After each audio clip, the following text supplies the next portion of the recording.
Okay, so at this point we should have fixed our test cases. If we haven't already, here's what we're gonna fix. So this says this is a true bot command, which it's not because it doesn't have a double bang in front. So we want to do false here, and then there's none for the bot command, and then the entire message is the message here. Okay, let's go ahead and run that to make sure that that is working. It says okay, that looks right, great. Awesome. So now we're going to talk about integrated testing. So right now, if I do a git remote -v, I'm seeing that the origin is pointing to Sresht. So what I actually want to do instead is I want to do git remote set URL origin, and then I'm going to take this exact same thing, and then I'm just going to replace this with whatever my username is. So this is going to be your username. So don't put Sresht CS490, just put your username inside of there. So I'm going to go ahead and do that. Then I'm going to go into GitHub. I'm going to make that repository. So I'm going to sign out while that's happening. Sign back in.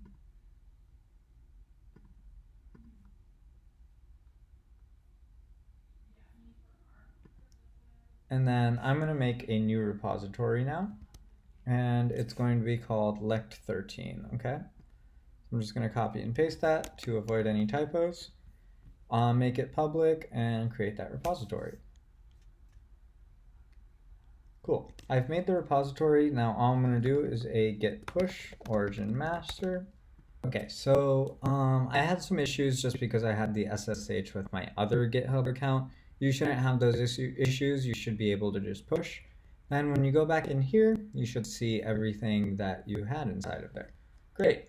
So now that we've done that, let's go ahead and actually get started with CircleCI. So the next step that we're going to take once we've added all of our stuff is we're going to sign up for CircleCI. Actually, before we do that, let's make sure we pushed everything. So if I do a git status, I'm actually seeing that something wasn't pushed. So let's go ahead and do a couple things. So I'm going to delete this PyCache. I don't need it. And then if I do a git status, I see this file. So I'm just going to do a git add chatbot test. And then let's see, git commit fix chatbot test test case for not bizbot. Okay, so now I've done a git commit. Now I'm going to push that up. Now that I've pushed up everything, we should see what's going on. So like now we can verify again that chatbot test works as we expect. We ran 2 tests, everything is okay.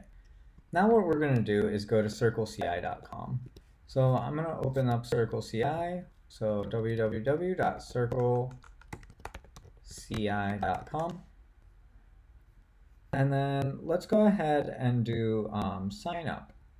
And then you're going to click on sign up with GitHub. And then I'm going to use my email address for GitHub. It's going to ask all these different things, and you can say authorize CircleCI. Okay, so this is going to be our continuous integrator. It basically means that every time we push a new thing, it's basically going to automatically do things for us. So it's asking what organization we would like to work with. So under this, you should select your username.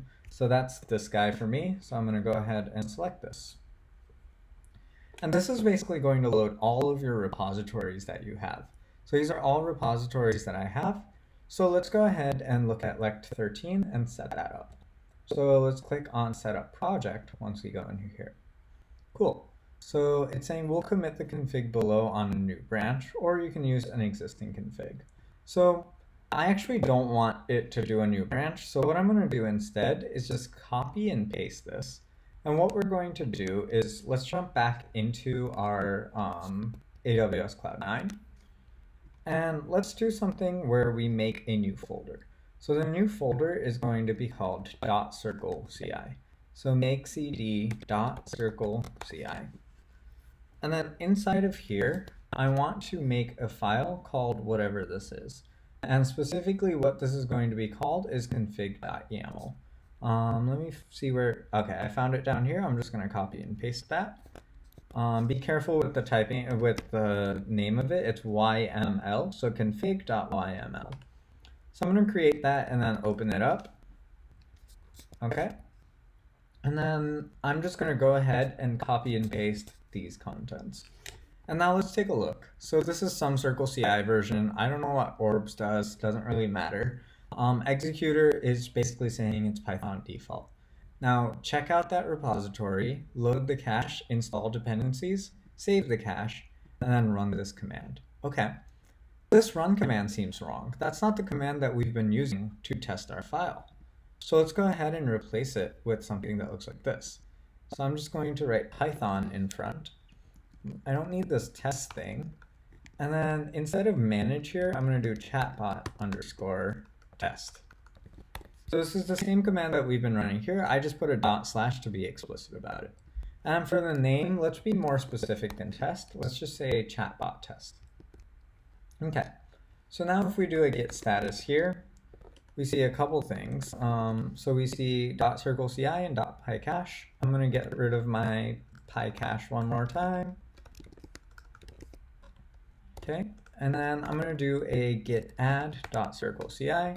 Then if I do a git status, I see that.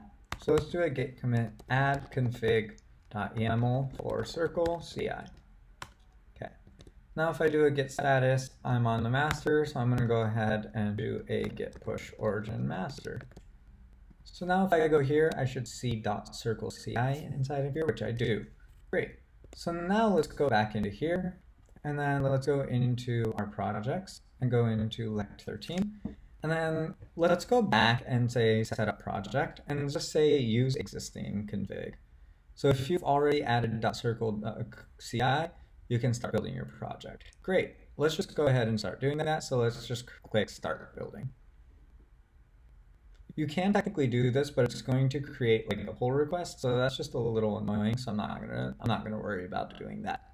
So now it says welcome to the new experience. I'm just gonna say sure, this sounds good. Let's proceed to the new UX. And now if I look at this, it's saying that it failed. Okay, let's take a look at why it failed. I'm gonna hard refresh one more time. Then let's click into the failure and see what happened. Okay. So it says installing dependencies, if true, install these dependencies.